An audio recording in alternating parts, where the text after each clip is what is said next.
It's my great honor to present Dr. Marty McKay, who will be speaking on Do Professionals Aid and Abet Parental Alienation?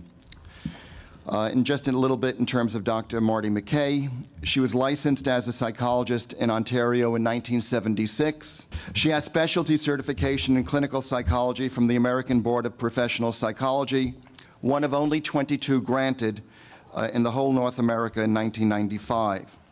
She has been a consultant to child protection agencies throughout southwestern Ontario and conducted scores of custody access assessments.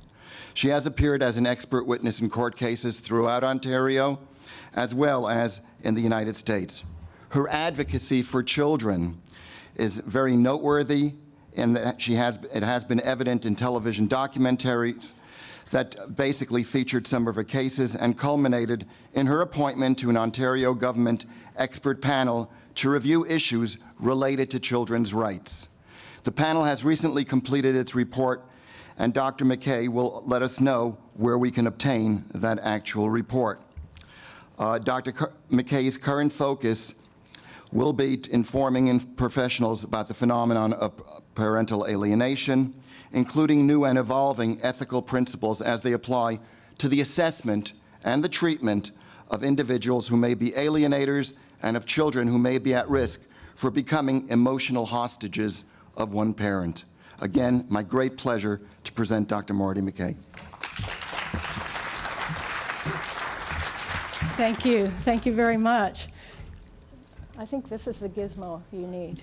Okay. It's just great to be here today. It's amazing to think that only a few years ago, no one wanted to admit that parental alienation occurred.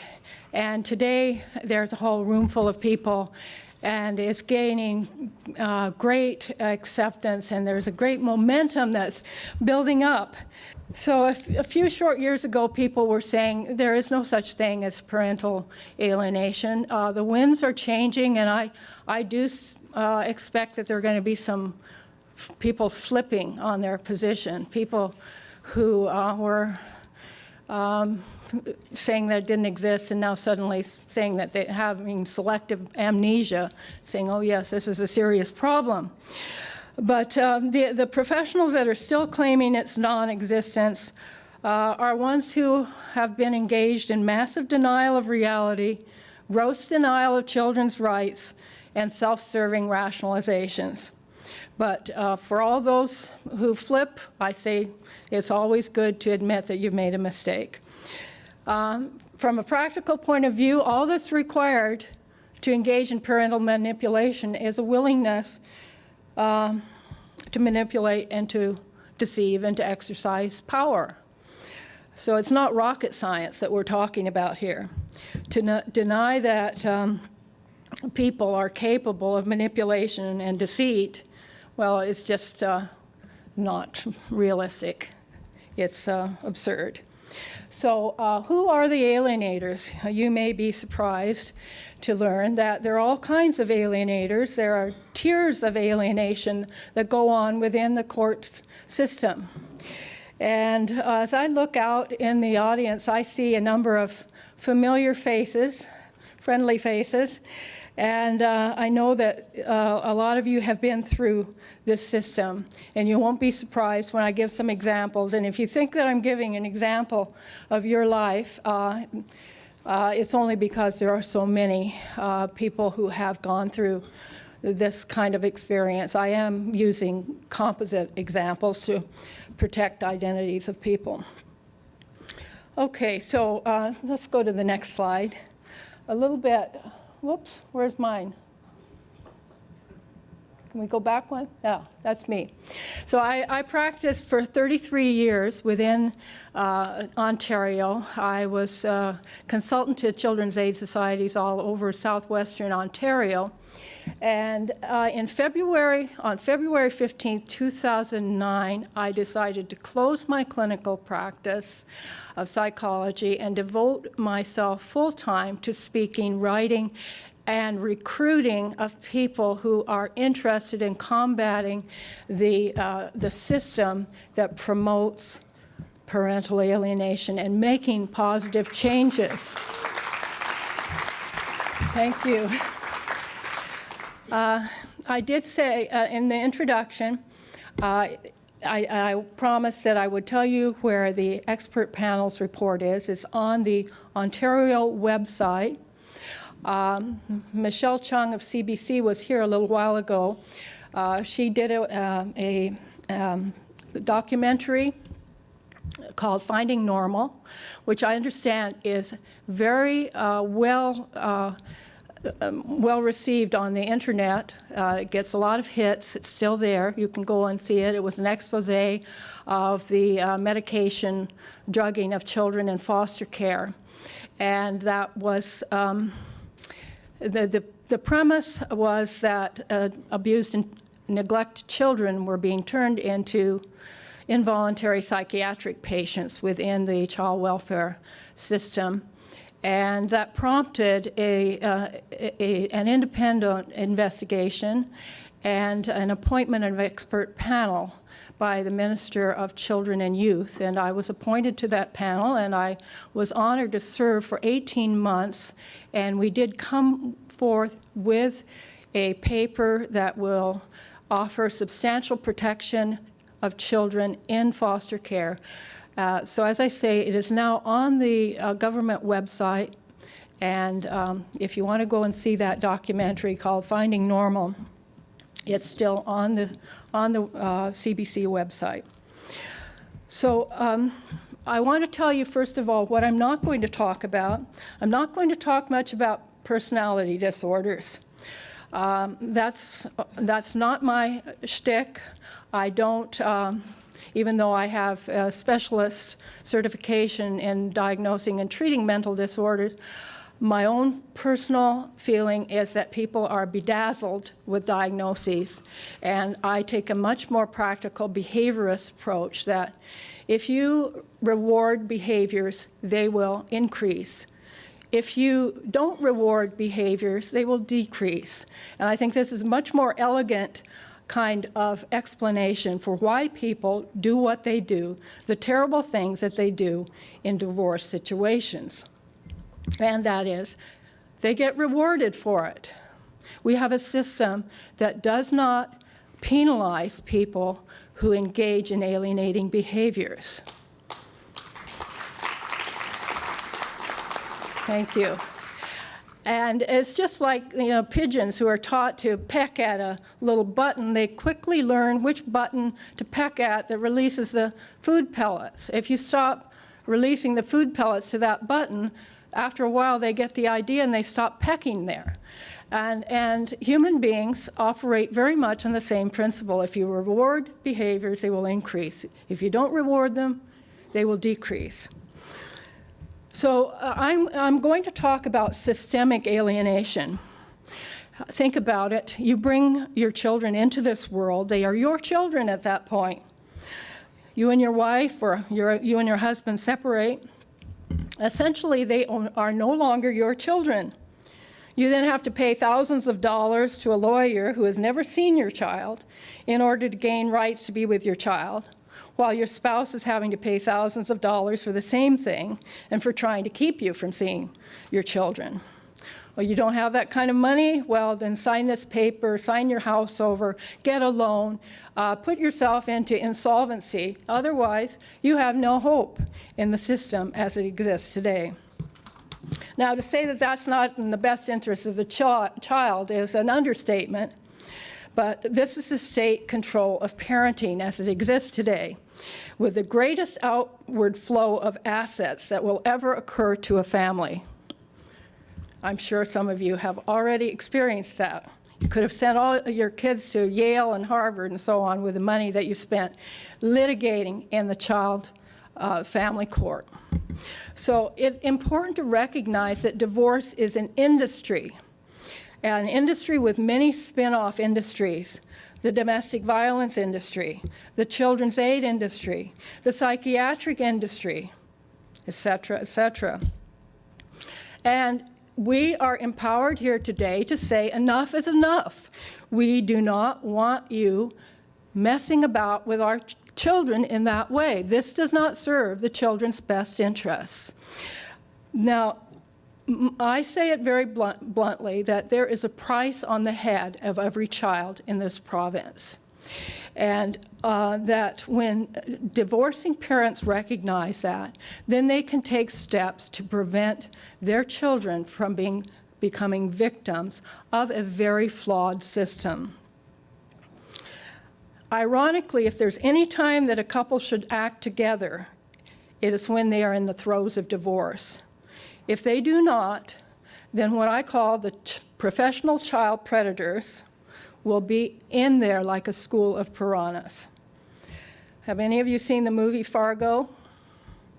Well, keep that image of the wood chipper there, would you? They feed the wood in, it comes out sawdust blowing in the wind. That is the divorce industry. And if you don't avoid it, it will chew you up.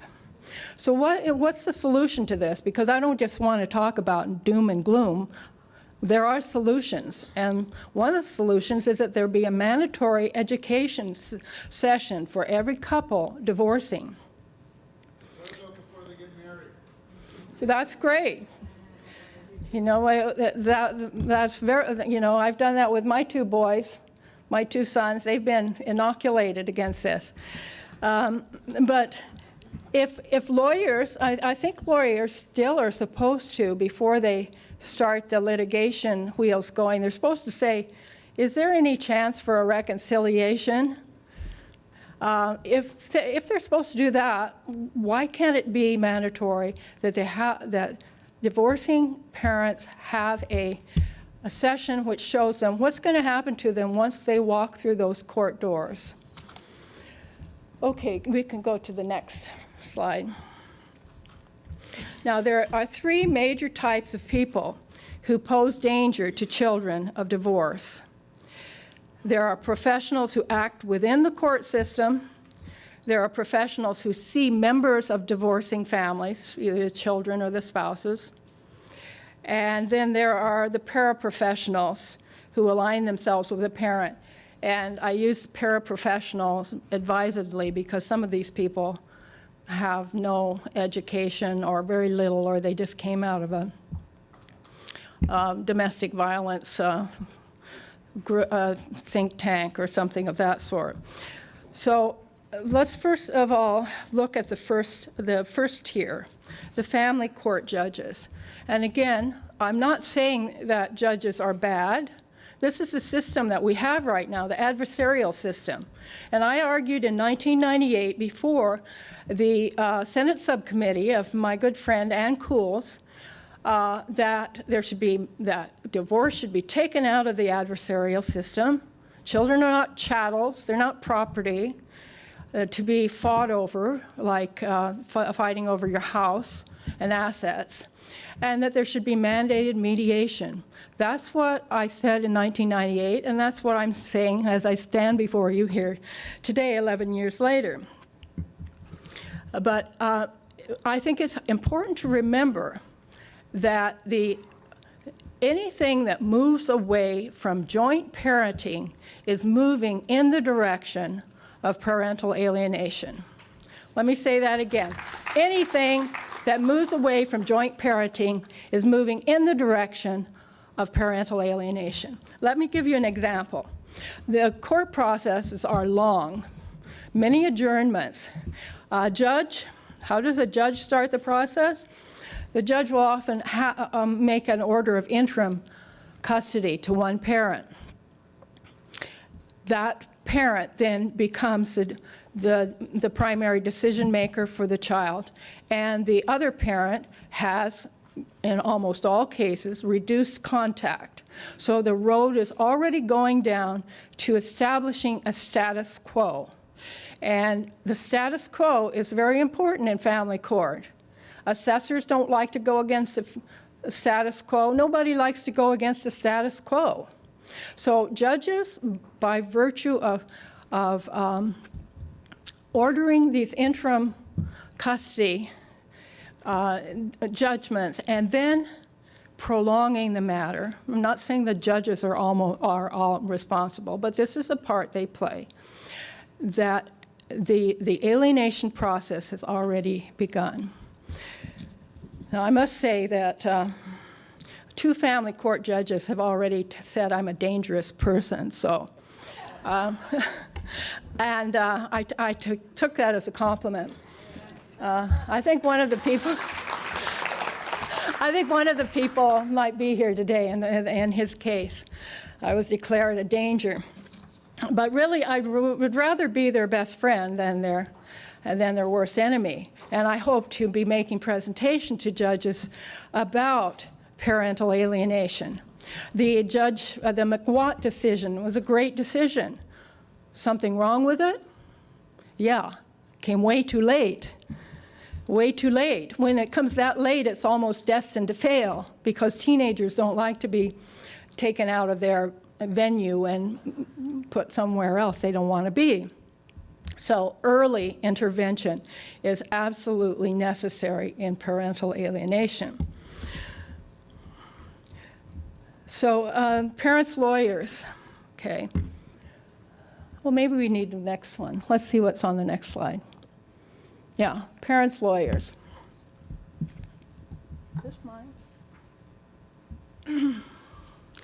Too often, the parents' lawyers fuel the adversarial fires. Now, I know that there is a new breed of lawyers out there who actually look at the child's interests. But there are still some dinosaurs out there who their goal is to win for their client at any cost. And these people represent a danger to our children. They are predators on our children, whether they want to admit it or not. When I do an assessment, I always include photographs of the children because I know that the judge and the 2 lawyers probably have never seen these children. To them, they're an abstract concept. They don't go into the court. Children are usually prohibited from going into the court. And I've had a number of cases where I've dealt with a couple. We're hammering out a reasonable parenting arrangement. Then they go back to their lawyers and get all fired up again. And so this is a problem, and we have to move beyond this adversarial model. Now, the Office of the Children's Lawyer. I'm going to spend a couple of minutes on them because does anyone actually know what these people do in court? Do we have anybody from the OCL here? I mean, I could offend a lot of people here today, but that's okay. I've been around long enough that I do know whereof I speak, usually. Now, most people think that the Office of the Children's Lawyer is there to represent the interests of the child, right? But if you go back to the hearing, Senator Kuhl's hearing, William, I think, McTavish, then head of the Office of the Children's Lawyer, stated on the record that it is not the position of the Office of the Children's Lawyer to represent the children's interest. No. And believe me, I've had children and youth who went to the OCL and said, this is what I want. This is the family that I want to be with. I want to be with my grandparents, or I want to be with my aunt or uncle if their own parents can't parent them. And given very lucid reasons why, and the OCL goes in and says, no, this child should stay in care, or this child, diametrically opposed to what the youth said. And the youth cannot fire. You cannot fire an OCL. You cannot do it. I had 2 12-year-olds, separate cases, where they wrote a letter saying, I fire you. Like, I fire you, I fire you. And you can't fire me. I was appointed by the judge. So you can't fire them, you can't hire them, and you can't tell them what to say in court. And then, of course, I've made a pretty good living critiquing the assessments of the OCL because they are, in my view and in my experience, and if I know that there are exceptions out there, as there always are, they're quick and dirty assessments by people who don't have a full grasp of what's going on. Thank you. I'm sure they're well-meaning people, but try to get a resume from one of them. Have you ever been successful in getting a resume? Why do they not provide a resume? No, and they just don't do it. So they're a blank slate. You don't know who you're operating with. And as I say, a real thorough assessment takes about 60 hours of spending with the family members. And theirs are about 10 hours. And with people, we've talked about personality disorders. They cannot conduct psychological tests. They're not trained, and they don't have the legal authority to make and communicate a diagnosis. And if we are talking about personality disorders, which some of the characteristics are manipulation and deceit, it'd be pretty good to be able to pick up those kinds of qualities if you're doing an assessment, rather than just taking what people say at face value, especially if they're a woman. Because that's another problem. In my view, things could change and may have changed in some ways, but it is, they have been inculcated with this domestic assault model, and that's woman as a victim, right? Well, I don't feel like a victim, and I don't appreciate being portrayed as a gender who needs to be protected from all you terrible men out there.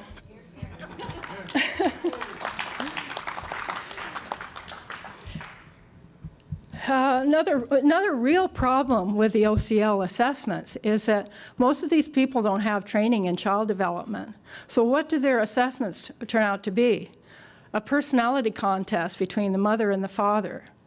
Hardly speaks to the children's best interest, does it? I don't think so.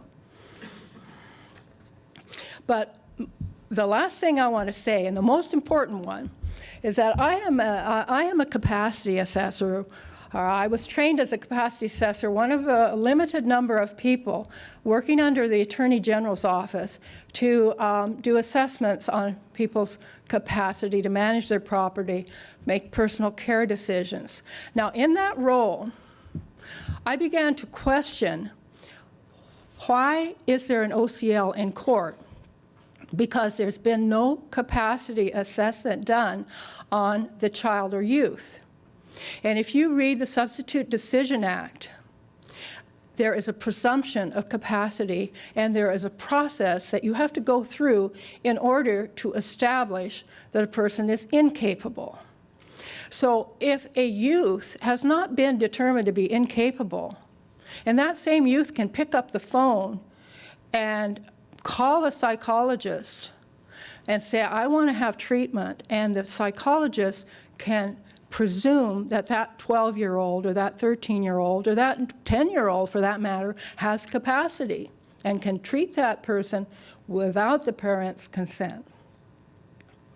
Now, if we assume that a youth in family court has capacity, why do we have an OCL there? Because they're presuming that the child or youth has no capacity.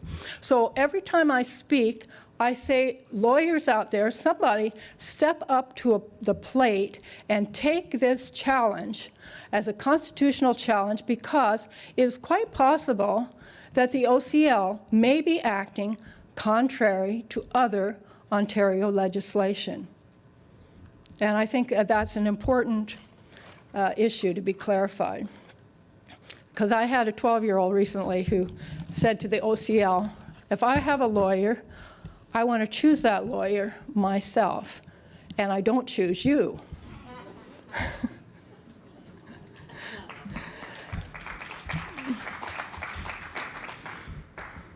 Now, the next one, assessors. Now, I've carried out assessments since 1978. 1976, I did my first child welfare assessment, and after that, I did about 3,500 of them. I've lost track of the custody access. I started doing those in 1978. I have to take the position that doing better assessments is not necessarily the way to serve kids best. We can acquaint judges with the concepts of personality disorders, but I can tell you right now that there are some psychologists around, I will not name them, but they are in this province, who claim that if a woman shows up with a personality profile, like on the MMPI or the Milan, that it's her husband's fault that she's that way. So what use is it to, be really clear on these personality disorders when there is a phalanx of psychologists out there who are saying, well, it doesn't matter. The husband made her that way. Now, I don't know why people haven't filed some complaints against these people, because they're advocating a bizarre way of interpreting standardized psychological tests in a non-standardized way and strictly contrary to professional standards. Nevertheless, this continues to be the place. So, as you can probably see, I'm not placing the focus so much on the parents and their alienation as I am on the agencies and the systems that allow these behaviors to take place, and who in fact alienate themselves, whether they do it knowingly or not. The fact is that it's happening.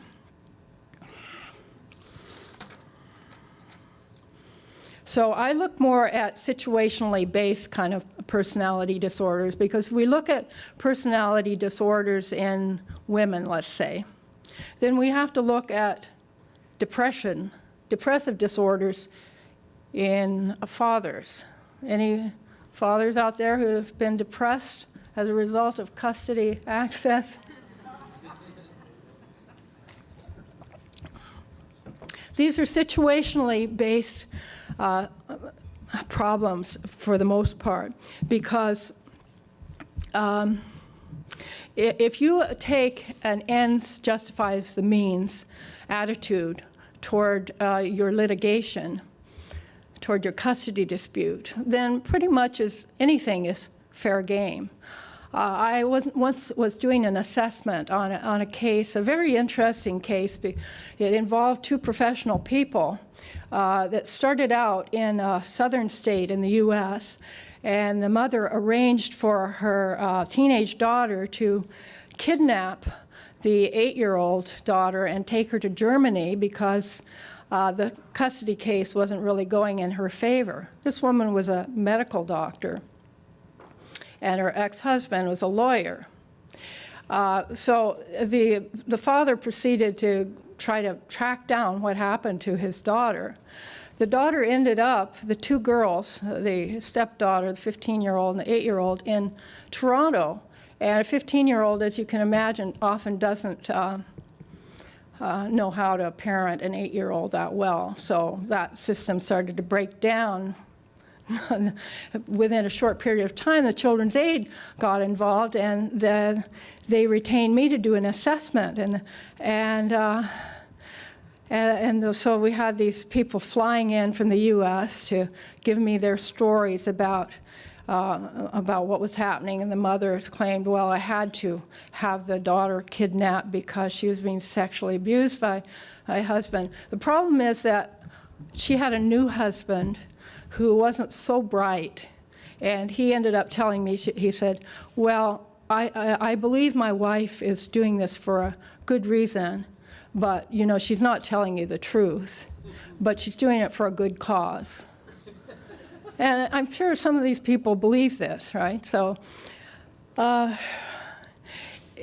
if you adopt an ends justifies the means, it can look very much like a personality disorder, but it's just doing what you think is going to get you what you want.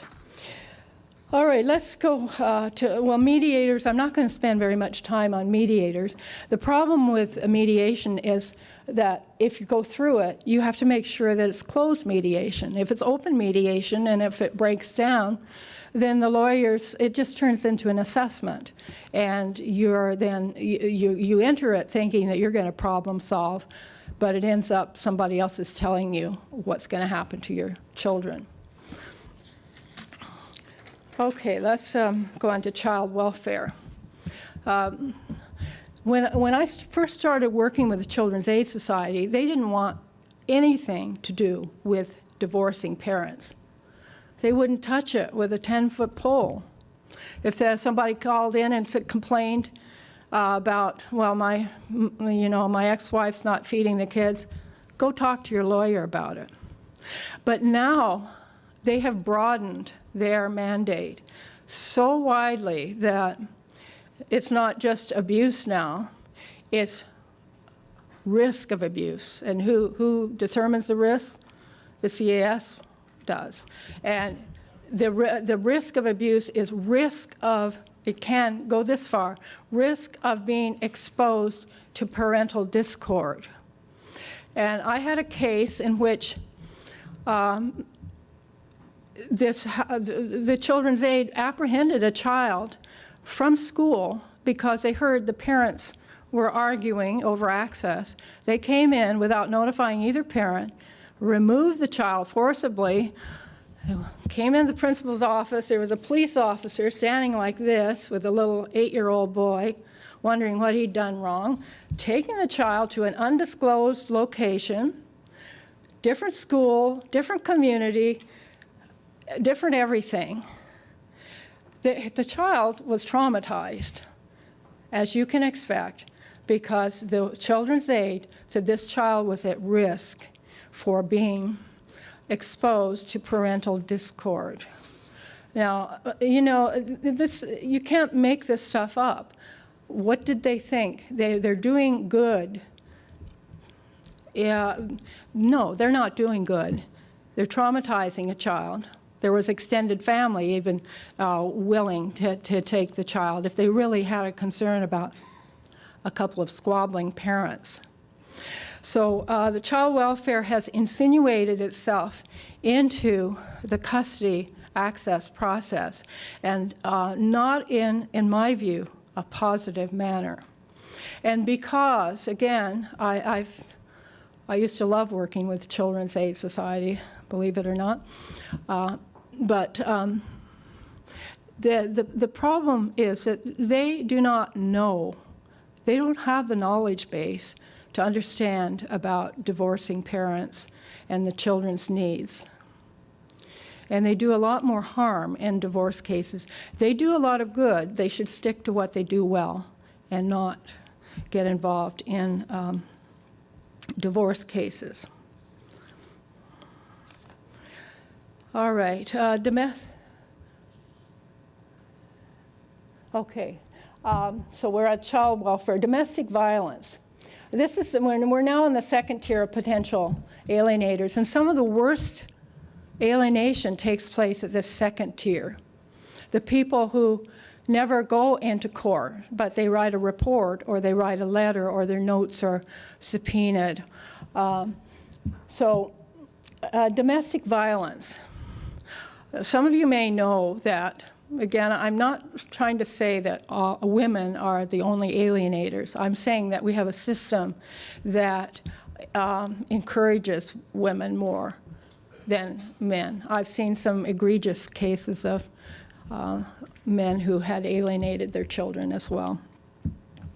But as you know, some women, in preparing for their custody case, leave the husband and make a pit stop at a women's shelter. And so they've established their bona fides as an abused woman. Now, I know there are victims of abuse, but the problem with these abuse shelters is they do not differentiate between real victims and fake victims. And I find that unconscionable myself. I think that does a great disservice to real victims of domestic assault.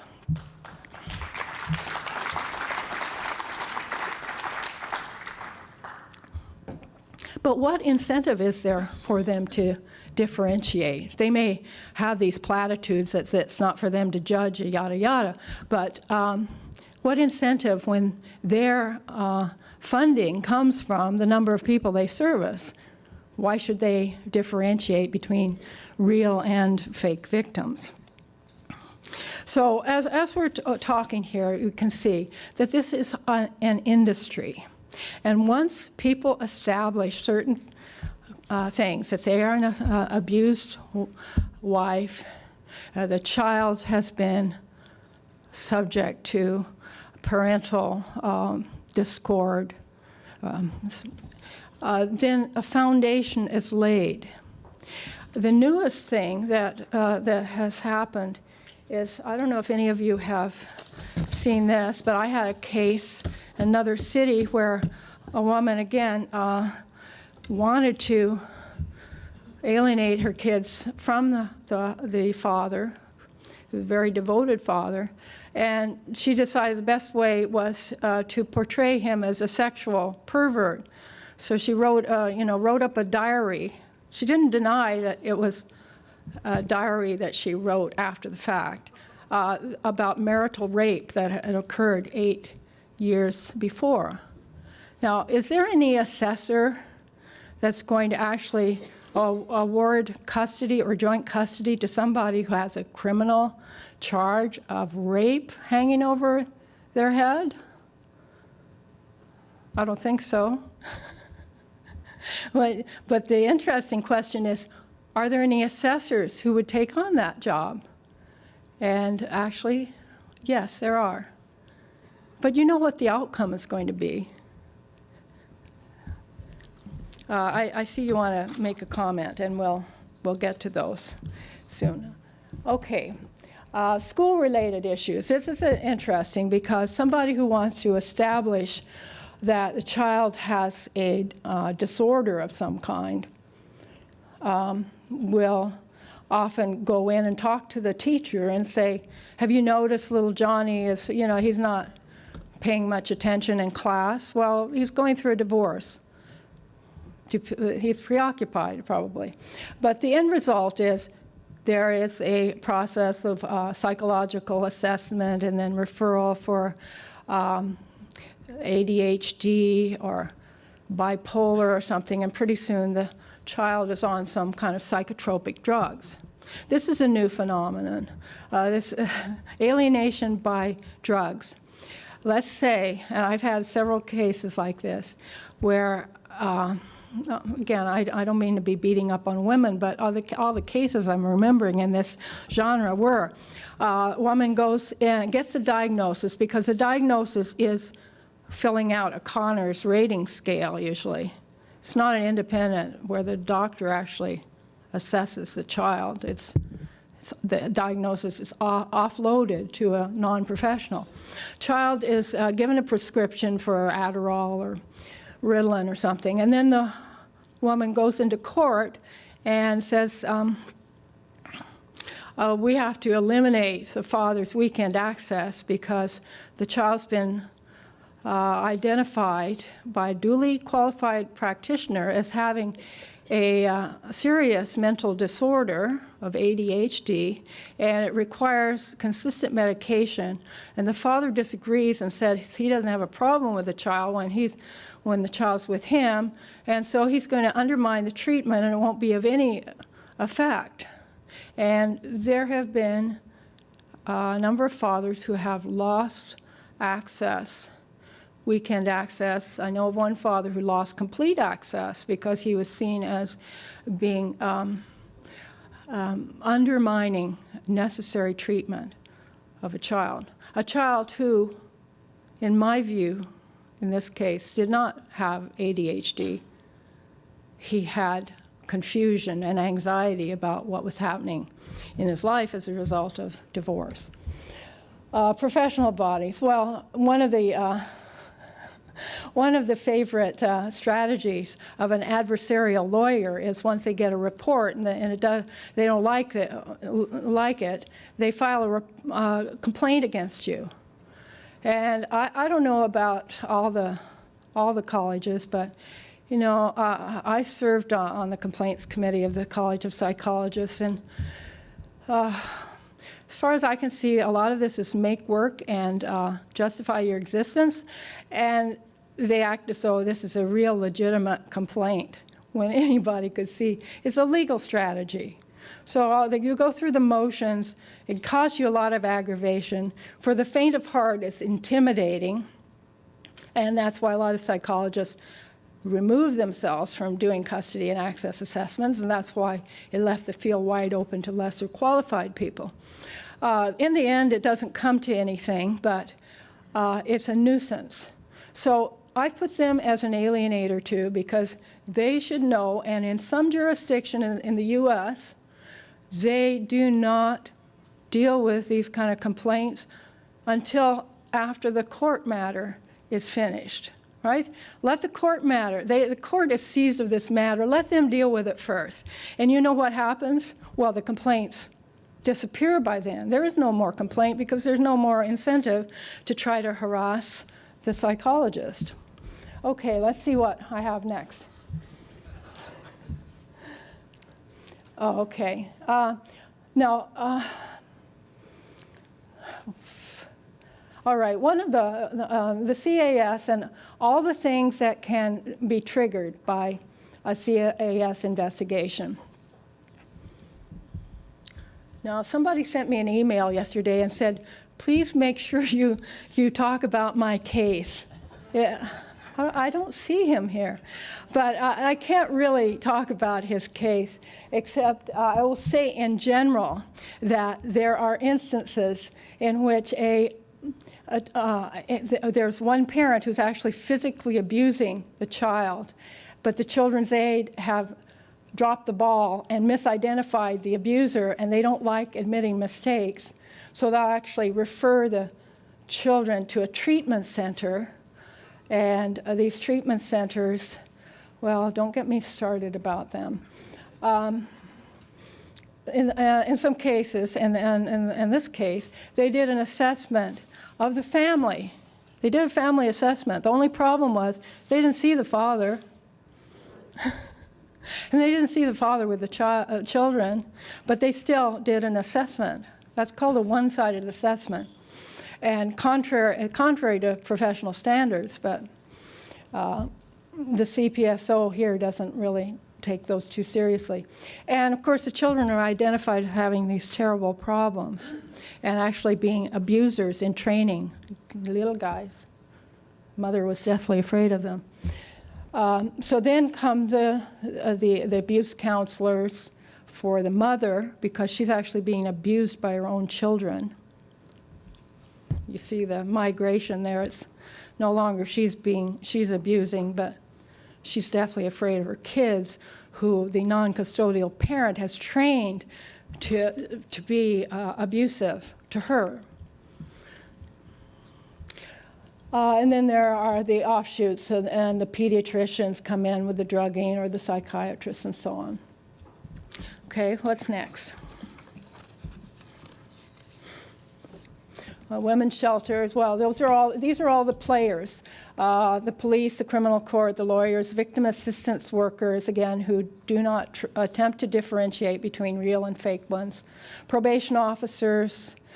I don't know if any of you people have ever been subject to a probation order, but some of them have really bizarre things in them.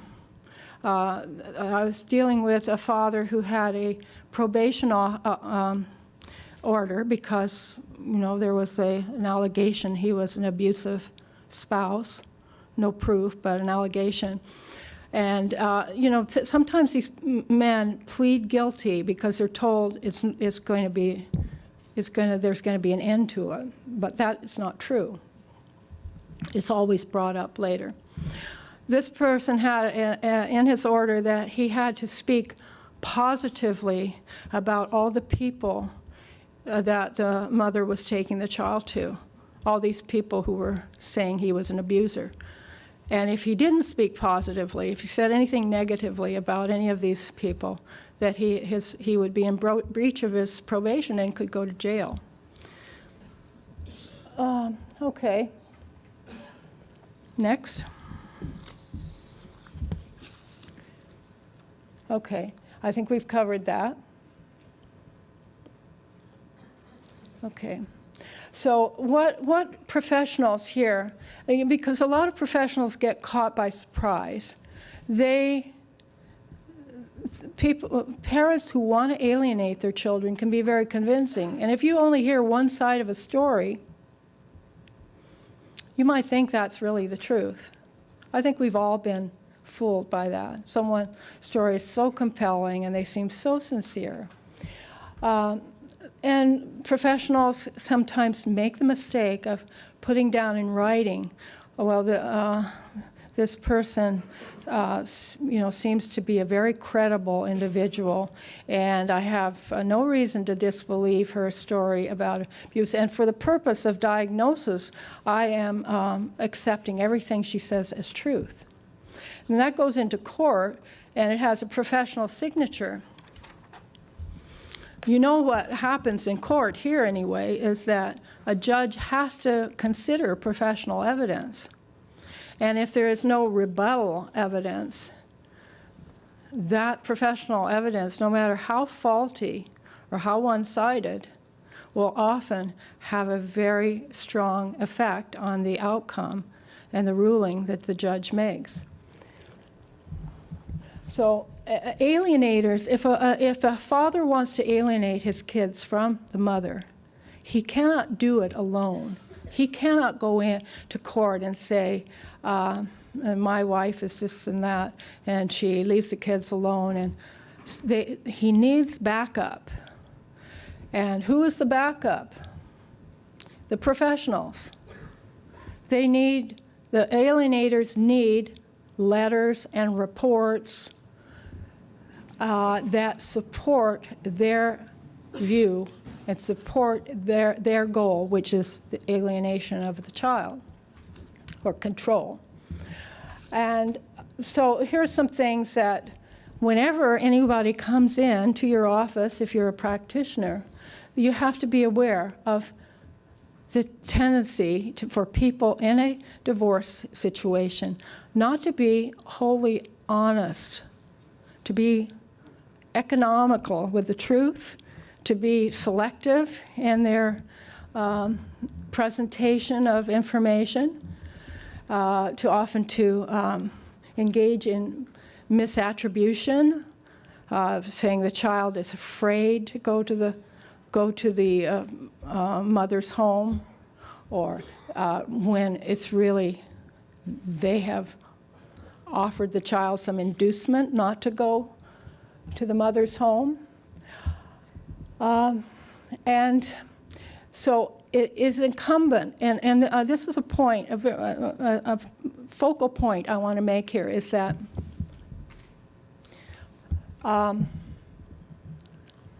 they cannot do it alone, and this is a professional standards issue. You cannot just say, I didn't know this. You need to, there's the issue of you knew or you should have known. You should know that when anybody is coming to you in the process of a divorce, that there is the potential for manipulation and deceit, and that they're going to try to use you. And unless you don't mind being used, you shouldn't allow it. It's not good for anyone. And let's see, what's the next? Is there anything more here? Oh, okay. Here's my professional standards issue. Diagnoses are used by alienators. Prescriptions are used by alienators. Letters and reports are used by alienators. School psychological assessments are used by alienators. Police incident reports are used by alienators. And a lot of these people will never enter the courtroom. So, but they are collaterals in an assessment. I will not accept a lot of collateral information. When I was doing assessments, I would not accept any collateral information that came from someone who hadn't seen both parents. And that's what I recommend. But most people still are collecting collateral information from people they know or should know have their own agenda, or know or should know will be biased, either intentionally or unintentionally, by virtue of not having, bias is not just having a prejudice, it's not having enough information. That constitutes bias. If you don't have enough information on which you base a conclusion, that's inherent bias. Okay, I think one more slide. Okay, changes to assessments. There should be a revisiting of the criteria of best interest, because I found, like when I was doing that expose on the drugging of kids, you can do almost anything to someone if you call it treatment, unfortunately. And you can do almost anything if you call it best interest. It's such a subjective concept. The best interests of the children are the children maintaining a relationship with both parents. The change to an assessment, default joint parenting starting position. And there has to be something very, very compelling. As long as the parents are willing to live in proximity to each other, as long as one is not a serial killer or something of that ilk, there should be a default joint parenting position that should not be altered unless there's something really, really drastic at stake. I already said this, limitations on collateral information, a reform of the Office of the Children's Lawyer. Yes, somebody take that on for me, please, please. Okay, next one. Okay, and changes in attitude. Alienation is theft of a parent, grand theft. It's a violation of the human rights of a child. And it's my position that aiding, two N's in there, typo. Aiding in a violation is a conspiracy to deprive a child of his or her rights. Are you with me on that? It's a conspiracy. And the law should reflect the need to protect against the violation of children's rights. And all conspirators are culpable. Thank you.